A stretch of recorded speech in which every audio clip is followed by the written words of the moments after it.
Hi friends, welcome back to me favourite cinema ప్రపంచం. మన ఛానల్కి సబ్స్క్రైబ్ చేసుకున్న వాళ్ళు ఎవరైనా ఉంటే వీడియో నచ్చితే సబ్స్క్రైబ్ చేసుకోండి. ఈ రోజు అయితే కర్రీ అండ్ సైనైడ్ అని ఒక క్రైమ్ డాక్యుమెంటరీ వచ్చింది నెట్ఫ్లిక్స్లో. ఎన్నో క్రైమ్ డాక్యుమెంటరీస్ మన ఇండియాలో జరిగిన క్రైమ్స్ మీద వస్తాయి. వాటితో పోలిస్తే ఇది అంత బీభత్సం కాదు, కానీ దాదాపు 30 కంట్రీస్లో టాప్ 10లో ట్రెండింగ్లో ఉన్న డాక్యుమెంటరీ ఇది.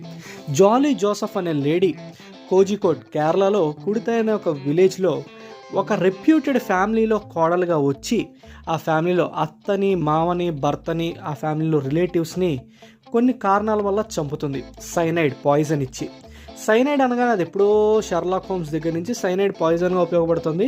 అయితే తిన మోటివ్ ఏంటి, తిని ఎందుకు మర్డర్ చేసింది, ఎలా చేసింది, ఎలా అసలు దొరకకుండా ఈ 16 ఏళ్ళు 20 ఏళ్ళు బతికింది అనేది, ఎలా దొరికిపోయింది అనేది ఈ సిరీస్లో మీరు చూడొచ్చు.